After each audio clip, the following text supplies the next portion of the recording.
Altar is a systematic authorization. இது தேவனால் அங்கீகரிக்கப்பட்ட இடத்திற்கு பேர் பலிபீடம். ஹல்லேலூயா. பலிபீடம் ஒரு சிம்பிளான ஒரு டெஃபினிஷன் என்னன்னா உயர்த்தப்பட்ட இடம்.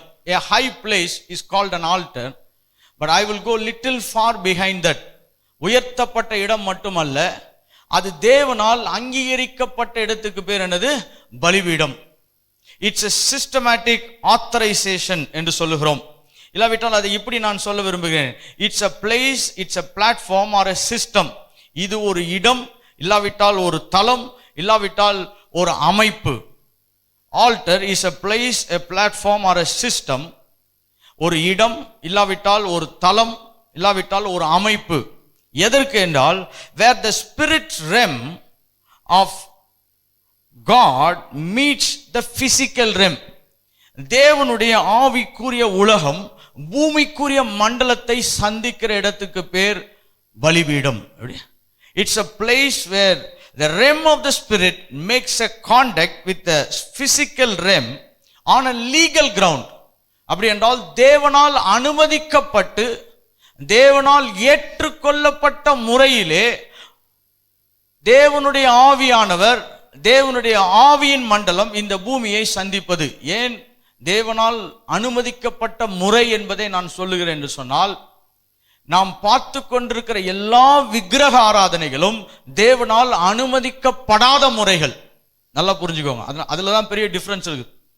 நம்ம இந்தியாவில் இருக்கிறதுனால இந்த பலிபீடத்தை நம்மளால ஈஸியா புரிஞ்சுக்க முடியும். இதே நீங்க வேற ஒரு நாட்டில் பிறந்திருந்தீங்கன்னா அங்க பலிபீடத்தை புரிஞ்சு வச்சுக்கிறது ரொம்ப கஷ்டம். அவனுக்கு படத்தை போடணும், எப்படி கொஞ்சம் வீடியோ காமிக்கணும். இந்தியாவில் இருக்கிறதுனால நம்ம எந்த சந்து திரும்பினாலும் எங்க இருக்குது? சில பலிபீடங்கள் இருக்குது.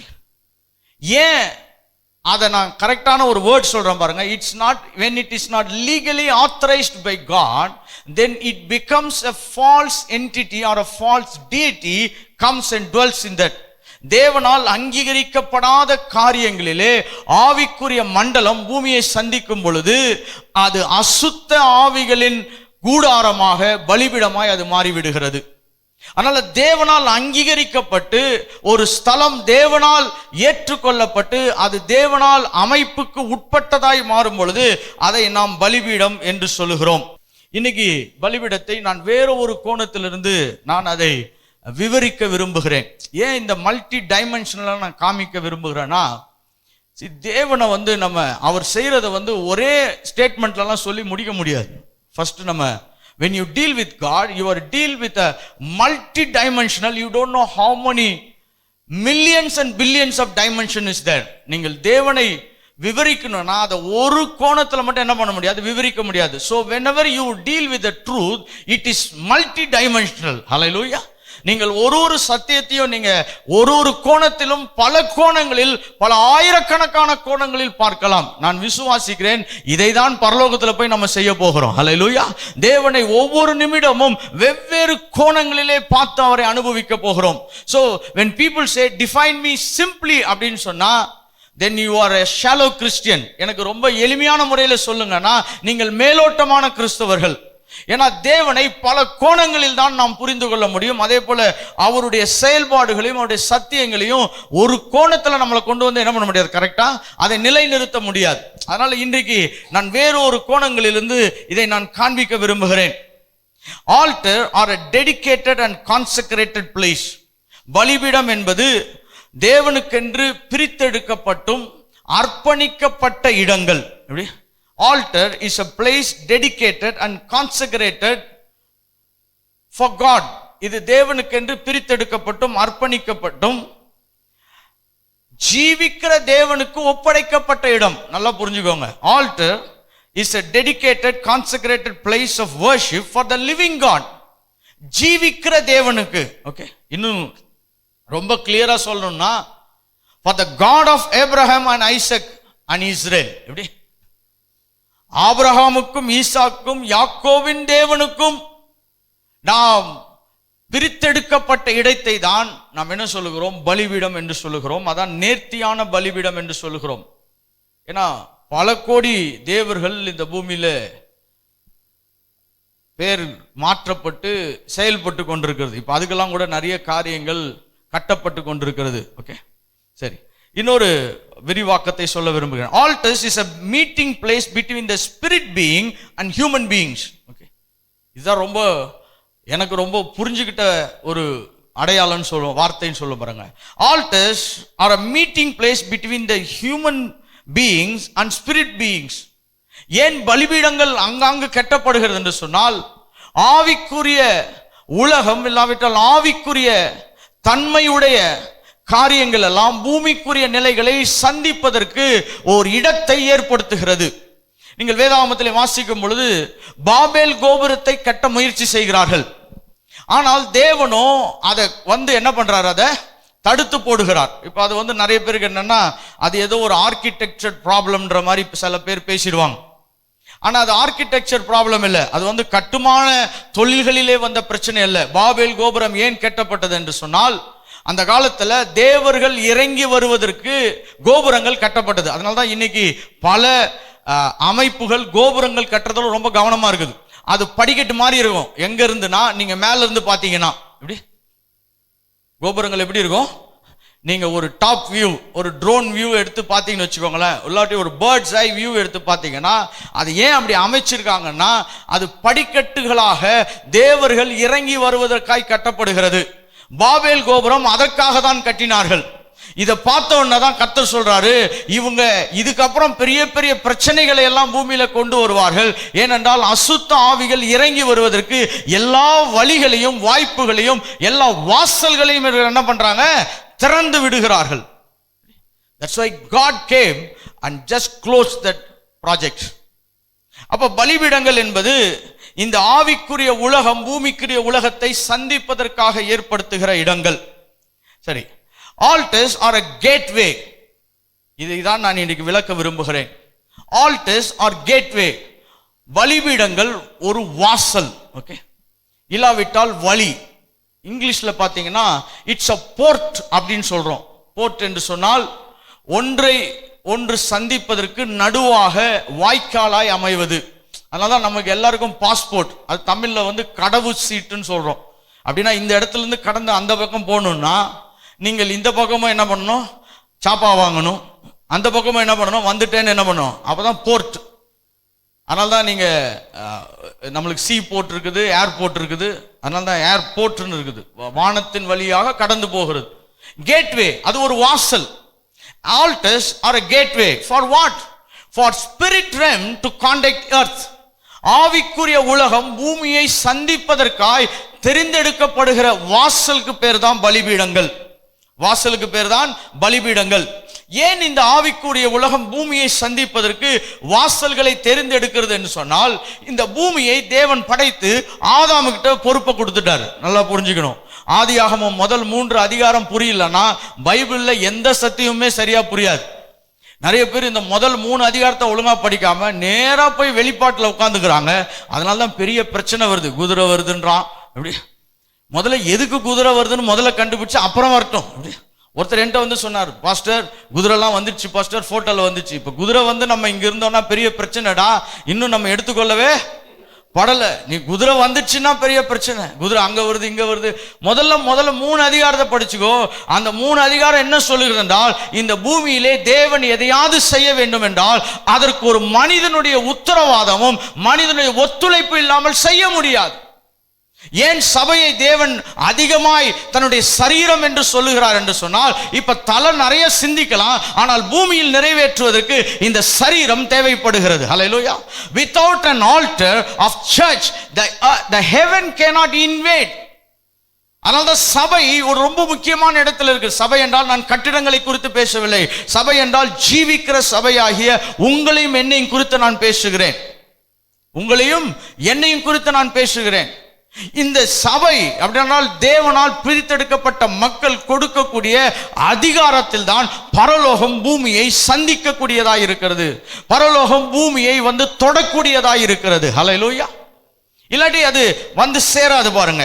அதனால்தான் பலிபீடங்கள் கட்டப்படக்கூடியதாய் இருக்கிறது. இன்றைக்கு ஆபிரகாமின் யுக்தி என்ற ஒரு காரியத்தை நான் உங்களோடு கூட பேச போகிறேன். Abraham strategy.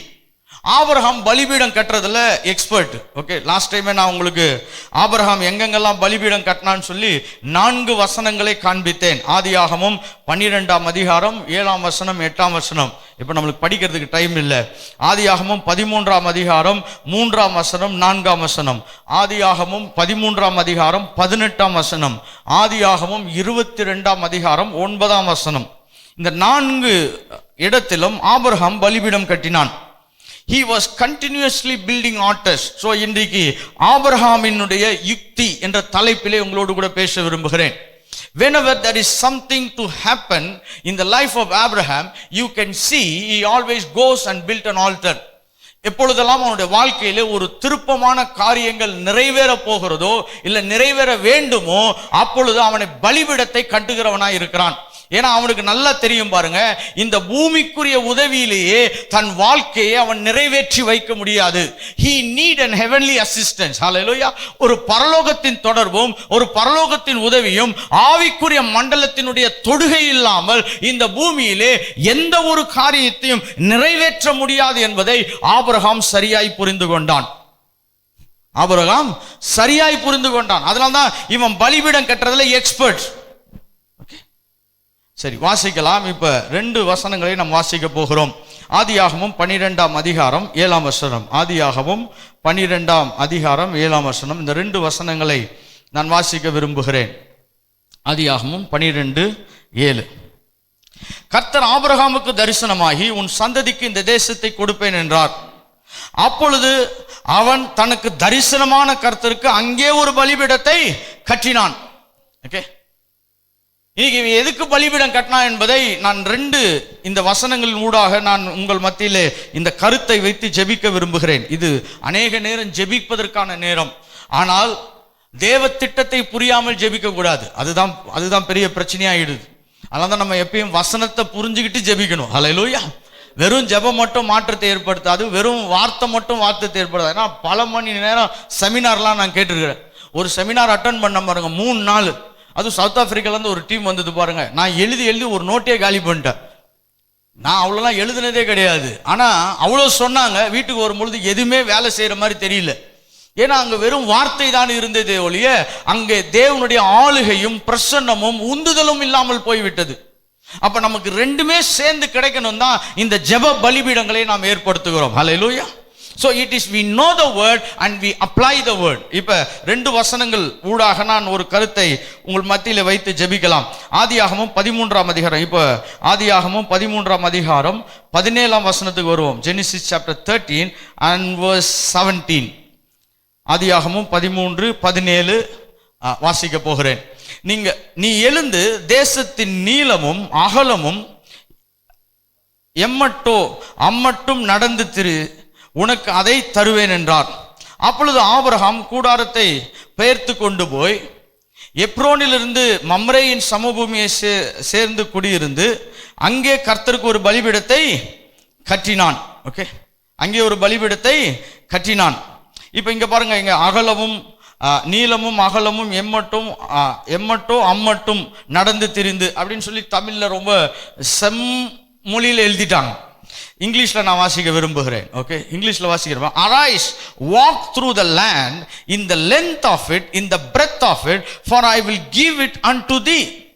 இன்னும் சில மொழியாக்க சொல்லுகிறது, நீ மேற்கிலும் நடந்து கிழக்கிலும் நடந்து தெற்கிலும் நடந்து எல்லா திசைகளிலும் நட, அப்பொழுது நான் உனக்கு இந்த தேசத்தை என்ன பண்ண போகிறேன், கொடுக்க போகிறேன். இப்ப இதை கேட்ட உடனே இவன் என்ன பண்றான் பாருங்க. அப்பொழுது ஆபிரகாம் கூடாரத்தை பெயர்த்து கொண்டு போய் இம்மிடியேட்டா இவன் ஒரு மூவ் பண்றான். எப்ரோமில் இருக்கிற மம்ரேயின் சமபூமியை சேர்ந்து குடியிருந்து அங்கே கர்த்தருக்கு ஒரு பலிபீடத்தை கட்டினான். இவனுக்கு நல்லா தெரியும் பாருங்க, கர்த்தர் ஒரு வார்த்தை கொடுத்த உடனே இவன் ஒரு பலிபீடத்தை கட்டுகிறான். இந்த பலிபீடத்துக்கு பேர் என்னன்னா the altar of hope. ஒரு எதிர்பார்ப்பு இல்லாவிட்டால் நம்பிக்கையின் பலிபீடம். Whenever God release a word, he just goes and built an altar. இன்றைக்கு நான் உங்கள் மத்தியிலே இந்த கருத்தை நம்முடைய புதிய உடன்படிக்கையின் ஊடாய் சொல்ல விரும்புகிறேன். எப்பொழுதெல்லாம் கர்த்தருடைய வார்த்தை வருகிறதோ அப்பொழுதெல்லாம் நாம் உடனடியாக நம்முடைய ஜெப வாழ்க்கையை அதிகமாய் கட்ட வேண்டும். Hallelujah. He knows every word that comes from heaven, there is a resistance on the earth. எப்பொழுதெல்லாம் கர்த்தருடைய வார்த்தை வருகிறதோ அப்பொழுது பூமியிலிருந்து ஒரு எதிர்ப்பு உண்டாகும். அதை ஜெயிக்க வேண்டும் என்று சொன்னால் அவன் பலிபீடத்தை கட்ட கற்றுக்கொண்டான். It's a strategy of Abraham. இது ஆபிரகாமினுடைய யுத்தி. இன்னைக்கு நிறைய வேலை பாருங்க, தீர்க்கதரிசனம் வந்தோடனே மக்கள் கேட்டுட்டு ஓஹோ ஆகாண்டு போயிடுவாங்க. அப்புறம் நடக்கல, அது நிறைவேறலன்னா சொல்லுவாங்க என்ன தீர்க்கதரிசனம் சொன்னார். There is an Abrahamic strategy. அவர் சொல்றாரு, நான் உனக்கு இந்த தேசத்தை தரப்போறேன், நீ எம்மட்டும் நடக்கிறியோ அம்மட்டும் நான் உனக்கு தர்றேன்னு உடனே இவன் ஸ்தோத்திரம் சொல்லிட்டு ஒரு சின்ன வேலையை செய்துட்டு அவன் சொல்றான், இப்பொழுது இந்த வார்த்தை நிறைவேற வேண்டும் என்று சொன்னால் நான் பரலோகத்தின் பலனை இந்த பூமியிலே கொண்டு வந்து இறக்கினால்தான் அந்த பலன் நிறைவேறும். அதற்கு நான் ஒரு பலிபீடத்தை என்ன பண்ணணும், கட்ட வேண்டும். He built an altar of hope so that the word will come forth without resistance. ஒரு மாபெரும் எதிர்ப்பு இல்லாமல் ஒரு தெய்வீக பலிபீடத்தை அவன் கட்டினான். இன்னைக்கு சபைக்கு நிறைய வேலைகள்ல புரியுறதில்ல பாருங்க. they think ministry is just singing and preaching. இன்னைக்கு அநேக வேளையில ஊழியங்கள் பாடல்களும் பிரசங்கங்களாய் மாறிவிடுகிறது. I've been preaching for 27 years. ஆனால் இன்னைக்கு பிரசங்கம் மட்டுமே மாற்றத்தை கொண்டு வரவில்லை, அதற்கு பின்பாக தேவனுடைய மகிமை வெளிப்பட்டாலே ஒழிய மாற்றம் வரப்போவதில்லை. இன்னைக்கு நம்ம புல்பிட்ட ஸ்டைலா மாத்திரம், எப்படி புல்பிட் மாத்திடலாம், இதுக்கு ஒரு 10-15,000 ரூபாய் இருந்தா மாத்திடலாம். ஆனா வாழ்க்கையை மாத்துறதுக்கு வேற என்ன வழியே தெரியல. இதுவும் கோவிடுக்கு அப்புறம் என்ன செய்யுதுன்னே நிறைய பேர் தெரியாம இருக்கிறாங்க. But this is the time that the body of Christ should rise and listen to this voice. Whenever God sent a word, you go and build your prayer altar. Hallelujah. ஒரு நம்பிக்கையின் எதிர்பார்ப்பின் பலிபீடங்களை கட்டுங்கள். ஆபிரகாமுடைய யுத்தி அதுதான் பாருங்க. He knows whenever God speaks a word there will be a resistance, but if I commit my life for prayer, நான் மறுபடியும் இந்த இடத்துல தேவனுடைய மகிமை ஆவியானவருடைய இறக்குதல் இந்த இடத்துல வரும் என்றால் என்னுடைய எதிர்ப்புகளை எல்லாம் ஜெயிக்க கர்த்தர் பலன் தருவான். He built an altar of hope. இதுக்கு இன்னொரு வசனத்தை நான் உங்களுக்கு மேற்கோள் காட்ட விரும்புகிறேன். உபாகமம் 11ஆம் அதிகாரம், Deuteronomy chapter 11.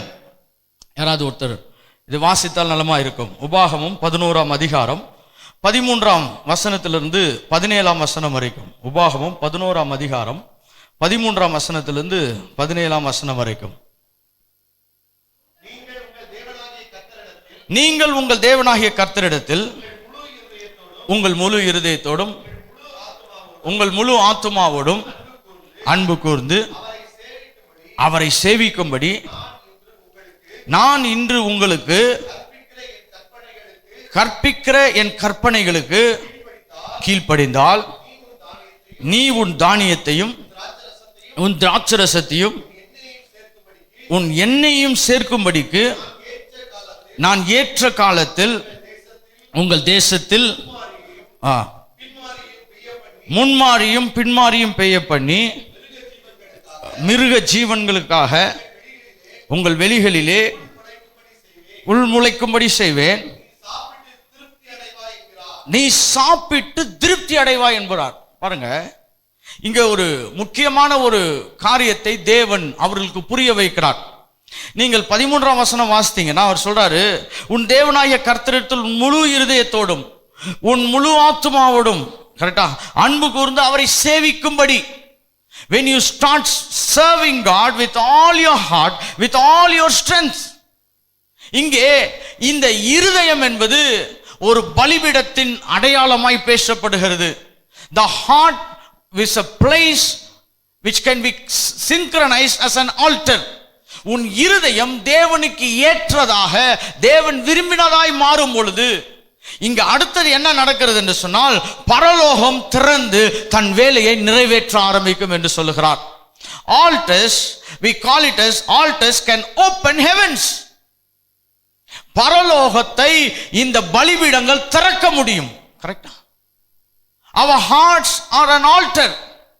அதான் தேவன் எப்பயுமே சொல்றார் பாருங்க, உன் முழு இருதயத்தோடு. ஏன்னா இந்த பலிபீடம் என்ற இருதயம் சரியா இயங்க ஆரம்பிக்கும் பொழுது, when there is a healthy altar, the heavens will open. இன்னைக்கு ஏன் பரலோகம் அநேகருக்கு இரும்பாய் இருக்கிறது, வெண்கலமாய் இருக்கிறது? ஒன்னும் செய்ய மாட்டுது. ஒரு சின்ன தயவு வர மாட்டுது, சின்ன உதவி வர மாட்டுது, சின்ன சின்ன ஆரோக்கியமான நிகழ்வுகள் நடக்க மாட்டுது, குடும்பங்கள் இருக்கிற பிரச்சனைகள் நகர மாட்டுது.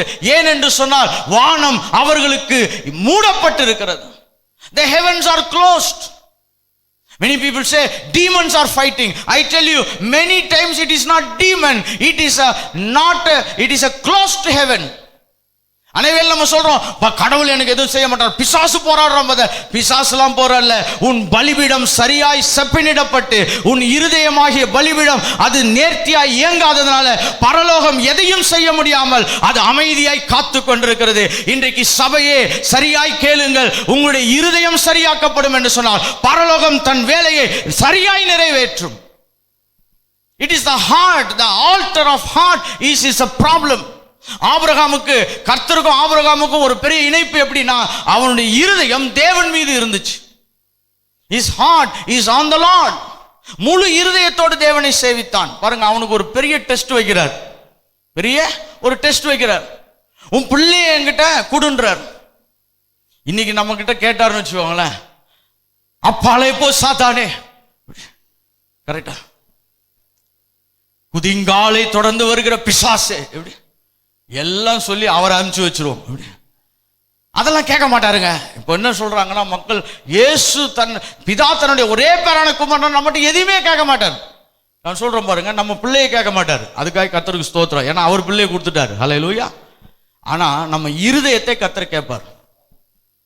இருதயம் என்னன்னா இது எங்கே ஒட்டி இருக்கிறதோ அங்கிருந்து அதை பிரிக்க சொல்லுவார், வேற ஒன்றும் சொல்ல மாட்டார். எப்படி பொக்கிஷம் எங்கே இருக்கிறதோ அங்கதான் என்ன இருக்குது, இருதயம் இருக்குது. அங்க இருந்து நம்மளை பிரிக்க சொல்லுவாரு. பாருங்க, சில பேருக்கு ஊழியம் தான் பொக்கிஷம்.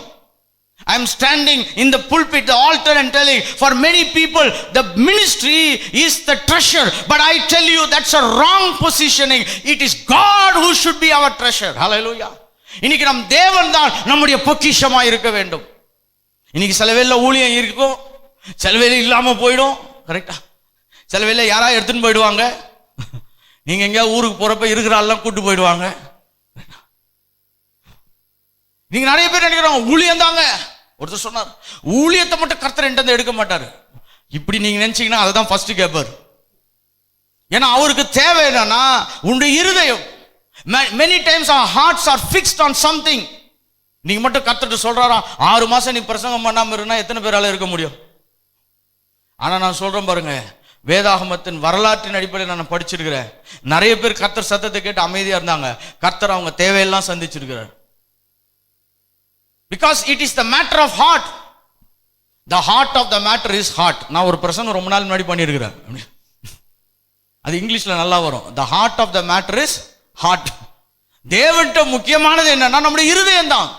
ஏன்னா வானம் திறக்கப்படணும்னா நம்முடைய இருதயங்கள் சரியான இடத்திலே வைத்து அது பலிபீடங்களாய் மாற வேண்டும். ஹல்லேலூயா. ஆபிரகாம் ஏன் இதெல்லாம் செய்தானா? ஒரு நம்பிக்கை இருந்தது. கர்த்தாவே, இதெல்லாம் உம்முடையது, உம்முடைய வார்த்தை, நான் பலிபீடத்தை கற்ற, நீர் இதில் என்ன பண்ண போகிறீர்? நீர் பெரிய அசைவுகளை கொண்டு வர போகிறீர். இப்ப பலிபீடங்கள் நம்ம தான் பலிபீடம், நம்முடைய இருதயம் பலிபீடம் என்று நான் சொல்லிவிட்டேன். இப்ப எப்படி பலிபீடத்தின் மூலமாய் தேவ அசைவுகளை கொண்டு வருகிறது? இப்ப நான் இதுக்கு இங்கிலீஷ்ல ஒரு வேர்ட் சொல்றேன். How to invoke the presence of God through an altar. பலிபீடங்கள் மூலமாக தான் பழைய ஏற்பாட்டு காலத்திலே தேவ பிரசன்னம் கொண்டு வரப்பட்டது. இன்னைக்கு நான் சொல்றேன் பாருங்க, புதிய ஏற்பாட்டு காலத்திலும் இன்றைக்கும் ஒரே ஒரு பலி, ஒரு கொல்கதா பலிபீடத்திலே கொடுக்கப்பட்ட அந்த ஒரே பலியாகிய இயேசு கிறிஸ்துவின் மூலமாக தான் இன்றைக்கும் தேவனுடைய பிரசன்னம் இந்த பூமியிலே கொண்டு வரப்படுகிறது. It is in the same way, it is the same law is applied. அதனால தான் பழைய ஏற்பாட்டில் இருக்க எல்லா பலிகளுமே இயேசு கிறிஸ்து ஆகிய அந்த மெய்யான பலியை காண்பிக்கிறதா இருக்கிறது. உயர்த்தப்பட்ட கொல்கதாவிலே அவர் பலியானார். That provoked the manifested presence of God. Hallelujah. இன்றைக்கு அதே அப்ளிகேஷன், அதே திட்டத்தை தான் நான் உங்களுக்கும் எனக்கும் நடுவாக தேவன் கொண்டு வர விரும்புகிறார். இன்றைக்கு நாம் என்ன செய்கிறோமோ அதன் அடிப்படையிலே பரலோகம் தன் பிரசன்னத்தை பூமியிலே கொண்டு வரும். Hallelujah. How to invoke. ஆனால் தமிழ் அதுக்கு அழகான ஒரு மொழியாக்கத்தை கொடுத்திருந்தாங்க. இன்வோக்னா எப்படி பரலோக பிரசன்னத்தை அழைப்பது. இங்கிலீஷ்ல இன்வோக் என்று சொன்னால் தூண்டுதல் என்று அர்த்தம். ஆனா தமிழ்ல அழைப்புன்னு கொடுத்துருந்தாங்க, ரொம்ப அழகா இருந்தது. சில டைம் ப்ரொவோக்கிங்.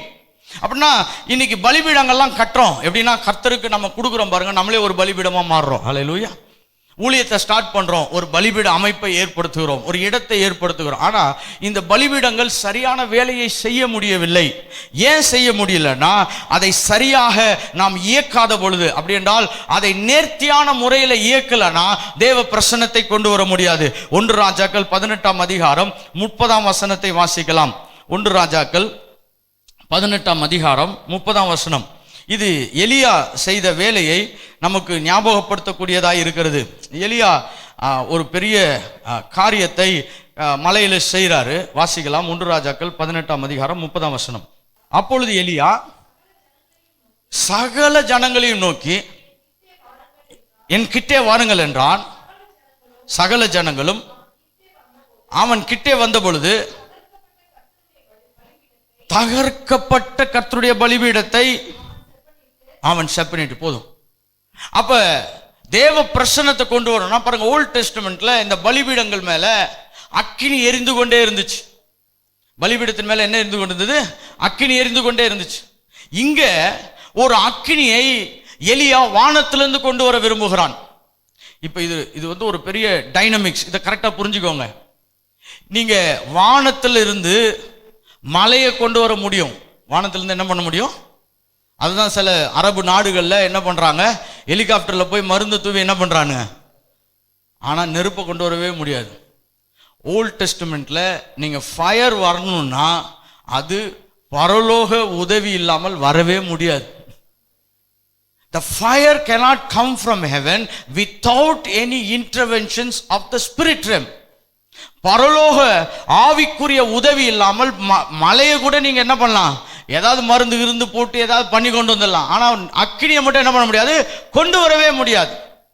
ஆனாலும் பழைய ஏற்பாட்டில் எல்லா இடங்களிலும் பாருங்க, அக்கினி வந்தது பச்சித்து போட்டதுன்னு இருக்கும். அக்கினி வந்து என்ன பண்ணுது, பச்சித்து போட்டது. It's a symbolic representation of the visible manifested presence of God.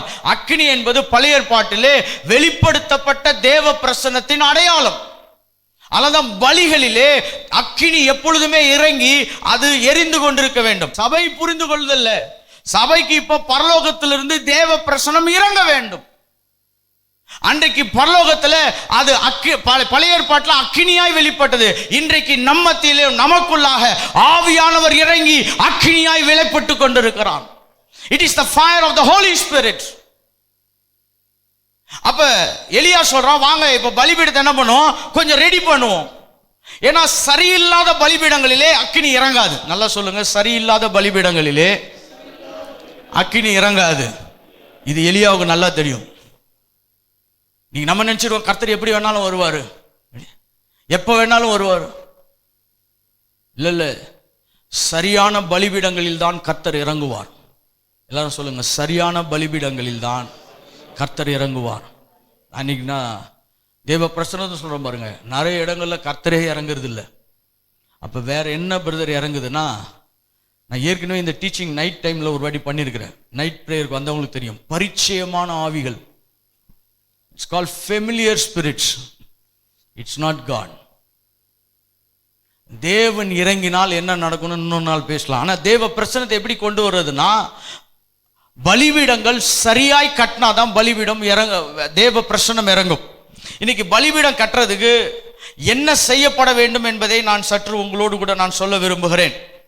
இன்னைக்கு the quality of sacrifice determines God's invokement of his presence. நீங்கள் என்ன பலி செலுத்துகிறீர்களோ அதன் அடிப்படையில் தான் பரலோகம் தன் பிரசன்னத்தை வெளிப்படுத்துகிறது.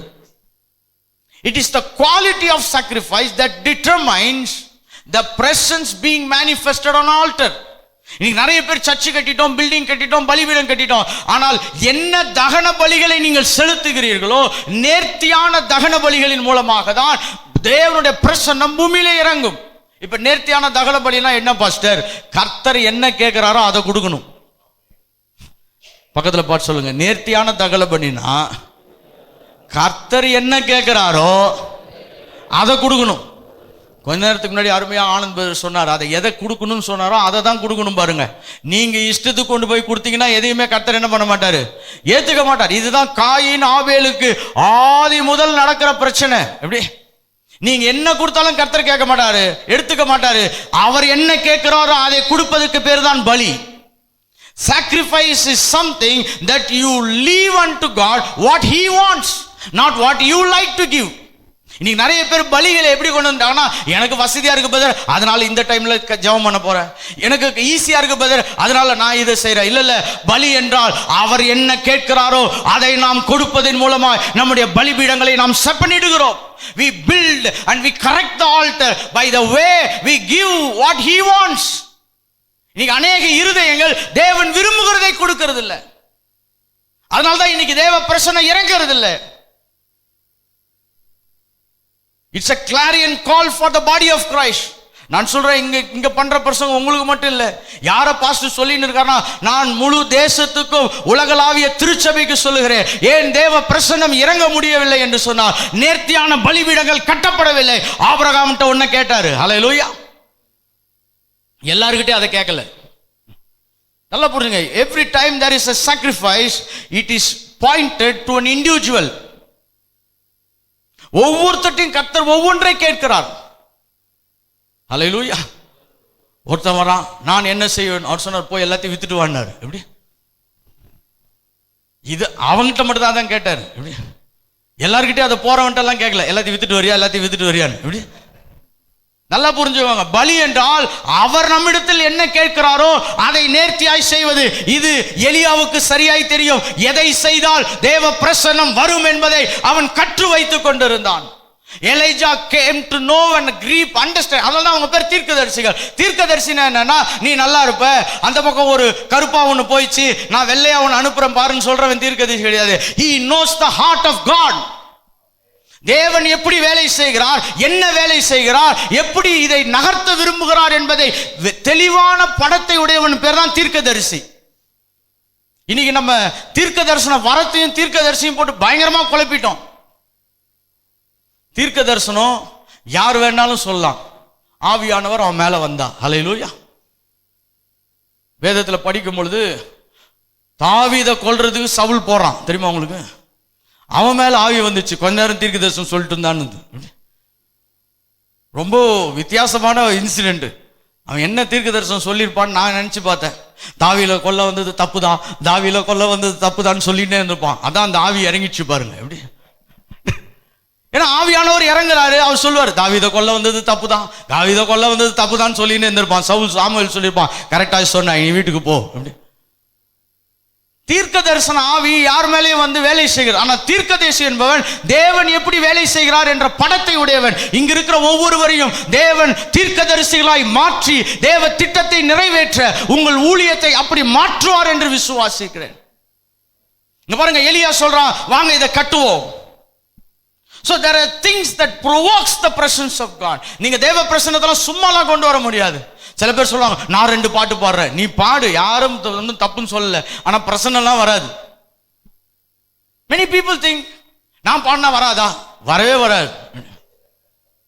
ஏன்னா முதல்ல நீ வீட்டில் ரொம்ப நல்லா பாடி அங்க ஏதாவது 1-2 விஷயம் நடந்திருந்தா பரவாயில்ல. எப்படி நம்ம நினைக்கிறோம் பாட்டு பாடினா எல்லாம் சரியாயிடும். தேவனை சரியாய் புரிந்ததுனால தான் வாழ்க்கை சரியாகும். பலிபீடம் கட்டணும்னா கர்த்தரை கரெக்டா புரியணும். இன்னைக்கு ஒரே ஒரு விஷயத்தை சொல்லி நான் ஜெபிக்க விரும்புகிறேன். நம்ம எல்லாரும் இந்த பிலிப்பியர் 4ஆம் அதிகாரம் 19ஆம் வசனத்தை வாசிக்க விரும்புகிறேன். நம்ம எல்லாரும் இதை ரொம்ப அடிக்கடி கோட் பண்ணி ஜெபிப்போம். ரொம்ப நல்ல வசனம், நான் கூட நிறைய ஜெபிச்சிருக்கிறேன், நீங்களும் ஜெபிப்பீங்க. பிலிப்பியர் 4ஆம் அதிகாரம் 19ஆம் வசனம் வாசிக்கலாம். என் தேவன் தம்முடைய ஐஸ்வரியத்தின்படி உங்கள் குறைவுகளை எல்லாம் கிறிஸ்து இயேசுவுக்குள் மகிமையிலே நிறைவாக்கும். இந்த வசனத்தை எடுத்து நம்ம சொல்லுவோம், கிறிஸ்து நிறைவாக்க போறார் பிரதர், கிறிஸ்து நிறைவாக்க போறார். கரெக்ட் தான், அவர் தான் நிறைவாக்கணும், வேற யாரும் பண்ண முடியாது. I am not against that. ஆனா இதை செய்யறதுக்கு இந்த வசனம் வேலை செய்யணும்னா நீங்க 15ஆம் வசனத்துல இருந்து ஒழுங்கா படிக்கணும். There should be an evokement of God in your life. நீங்க 15ஆம் வசனத்திலிருந்து வாசிக்கலாம் பாருங்க. பிலிப்பியர் 4ஆம் அதிகாரம் 15ஆம் வசனத்திலிருந்து.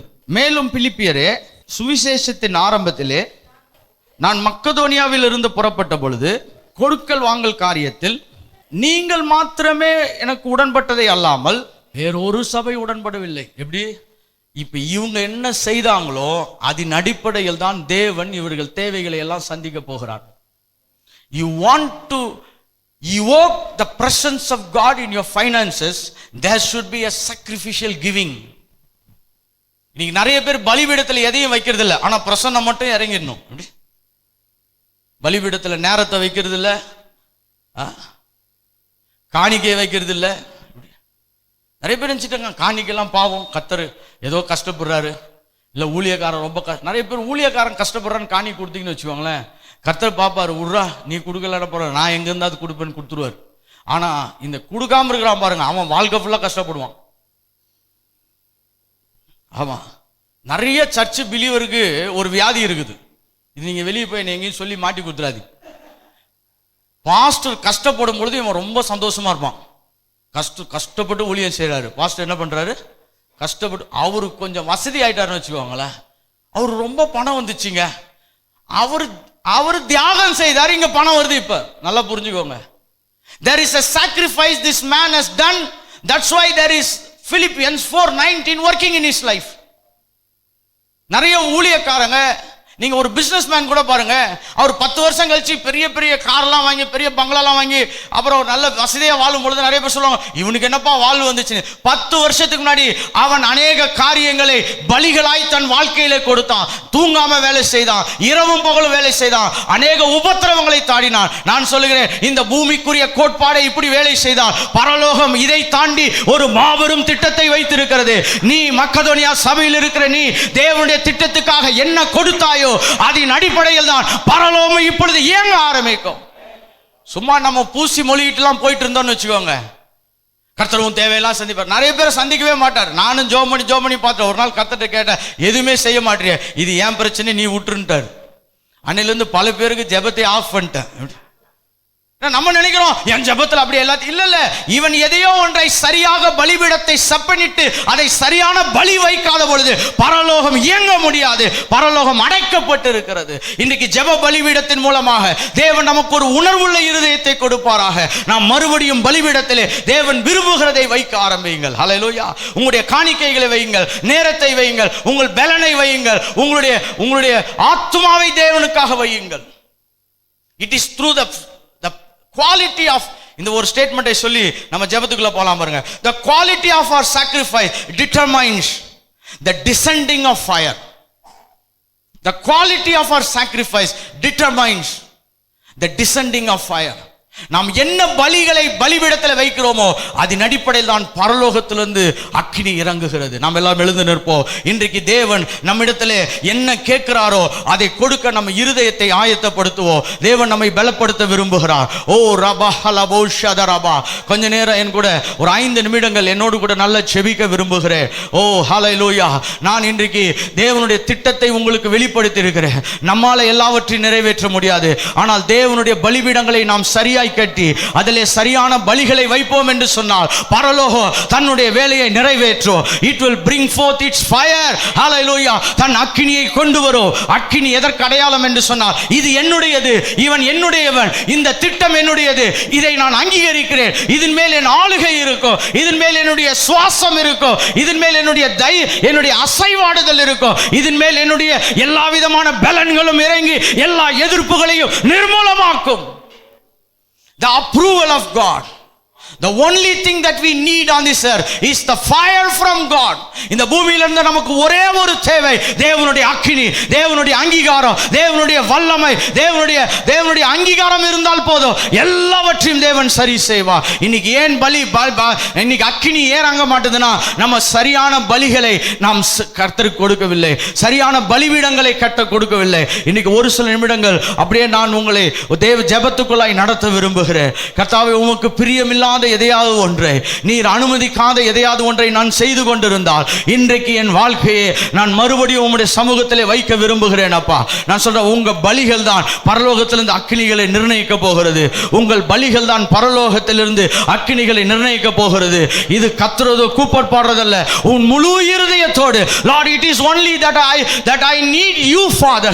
இந்த ஊழியம் உம்முடையது கர்த்தாவே, இந்த வீடு உம்முடையது, இந்த சொத்து உம்முடையது, என் பேங்க் பேலன்ஸ் உம்முடையது, என்னுடைய பேலன் உம்முடையது, எனக்கு கொடுக்கப்பட்ட எல்லாம் உம்முடையது. When we leave everything in the altar, then everything from heaven will come forth. இன்னைக்கு பரலோகம் திறக்க மாட்டுது. என்னென்னமோ செய்து பார்க்கிறோம், என்னென்னமோ மீட்டிங் போடுறோம், என்னென்னமோ லைட்டு போடுறோம், என்னென்னமோ புகை போடுறோம், ஒன்றும் நடக்க மாட்டுது. ஏனென்றால் பலிபீடங்கள் சரியாய் கட்டப்பட்டு அதிலே சரியான பலிகளை வைத்தால் தான் பரலோகத்திலிருந்து அக்கினி இறங்கி வந்து அவைகளை பட்சித்து போட்டு தேவன் ஜீவிக்கிறார் என்பதை நிரூபிக்க போகிறது. இன்னைக்கு நம்முடைய இருதயம் எங்கே போய் கொண்டிருக்கிறது? நாம் எதிர் மீது நம்முடைய ஆர்வத்தை வைத்துக் கொண்டிருக்கிறோம். ஒரு சில நிமிடங்கள் அப்படியே யோசித்து பாருங்க. கர்த்தாவே, நான் அர்ப்பணிக்காத ஏதாவது இடங்கள் இருந்தால், என் இருதயம் உம்மை விட்டு தூரமாய் எங்கேயாவது போயிட்டு இருந்தாப்பா, கர்த்தாவே இன்றைக்கு அதை நான் பலிபீடத்து கொண்டு வர விரும்புகிறேன். இந்த பூமியில கர்த்தாவே, உம்முடைய திட்டத்தை தவிர, உம்முடைய தீர்மானத்தை தவிர, உம்முடைய ஆசைகளை தவிர நான் வேற எதையும் கர்த்தாவே உமக்கென்று வைக்காதபடி நான் எனக்கென்று எதையும் நான் வைத்துக் கொள்ள போவதில்லை. ஓ ஹல்லேலூயா.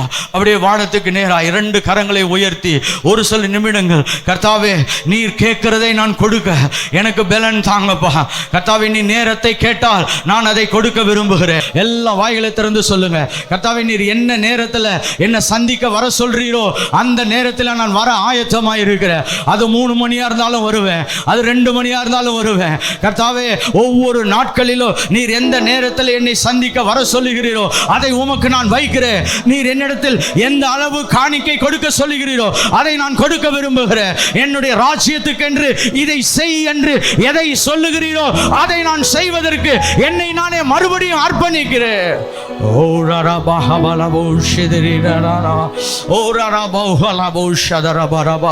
அப்படி அர்ப்பணித்து செபியுங்க. அப்படியே தேவனை நோக்கி கூப்பாடு போடுங்க. கர்த்தாவே, என் பலிபீடத்தை நான் சரிப்படுத்த வந்திருக்கிறேன், சரியான பலிகளை வைக்க வந்திருக்கேன். உமக்கு பிரியமில்லாத வார்த்தைகள், உமக்கு பிரியமில்லாத என்னுடைய செய்கைகள், கர்த்தாவே உம்முடைய இருதயத்துக்கு தூரமான திட்டங்களை விட்டு நான் விலக விரும்புகிறேன் அப்பா. I just want to come out from the plans that does not approved by God. தேவன் அர்ப்பணிக்காத, தேவன் ஆரம்பிக்காத எல்லா திட்டத்தை விட்டு நான் தூர வர விரும்புகிறேன். கர்த்தாவே, நீ அனுமதிக்காத உறவுகளில் கூட நான் இருக்க விரும்பவில்லை அப்பா. I don't want to be in the relationship where you don't want to agree. நீர் அனுமதிக்காத உறவுகளை விட்டு நான் தூர வர விரும்புகிறேன். ஓ ராராபானமா. ஊற்று தண்ணீரே எங்கள் தேவ ஆவியே, ஜீவநதியே என்னில் பொங்கி பொங்கி வா. ஊற்று தண்ணீரே எங்கள் தேவ ஆவியே, ஜீவநதியே என்னில் பொங்கி பொங்கி வா. ஆசீர்வாதியும் என்னே கர்த்தரே, ஆசீர்வாதியும் என்னே கர்த்தரே, ஆவியின் வரங்களினால் என்னை நிரப்பும், ஆவியின் வரங்களினால் என்னை நிரப்பும். கண்மலையை பிளந்து வனாந்திரத்திலே கர்த்தாவே உம் ஜனங்களின் தாகம் தீர்த்தீரே. கண்மலையை பிளந்து வனாந்திரத்திலே கர்த்தாவே உம் ஜனங்களின் தாகம் தீர்த்தீரே. பள்ளத்தாக்கிலோ மலைகளிலோ, பள்ளத்தாக்கிலோ மலைகளிலோ தண்ணீர் பாயும் தேசத்தை நீர் வாக்களித்தீரே. தண்ணீர் பாயும் தேசத்தை நீர் வாக்களித்தீரே. ஊற்று தண்ணீரே எங்கள் தேவ ஆவியே, ஜீவநதியே என்னில் பொங்கி பொங்கி வா. ஊற்று தண்ணீரே எங்கள் தேவ ஆவியே, ஜீவநதியே என்னில் பொங்கி பொங்கி வா. ஜீவ தண்ணீரால் எங்கள் நல்ல கர்த்தரே, ஜீவ ஊற்றினால் என்னை நிரப்பிடுமே. ஜீவ தண்ணீராம் எங்கள் நல்ல கர்த்தரே, ஜீவ ஊற்றினால் என்னை நிரப்பிடுமே. கனி தந்திட நான் செழி தோங்கிட, கனி தந்திட நான் செழி தோங்கிட, கர்த்தரின் கரத்தால் நித்தம் நித்தம் ஜெயம் பெற்றிட, கர்த்தரின் கரத்தால் நித்தம் ஜெயம் பெற்றிட. ஊற்று தண்ணீரே எங்கள் தேவ ஆவியே, ஜீவநதியே என்னில் பொங்கி பொங்கி வா. ஊற்று தண்ணீரே எங்கள் தேவ ஆவியே, ஜீவன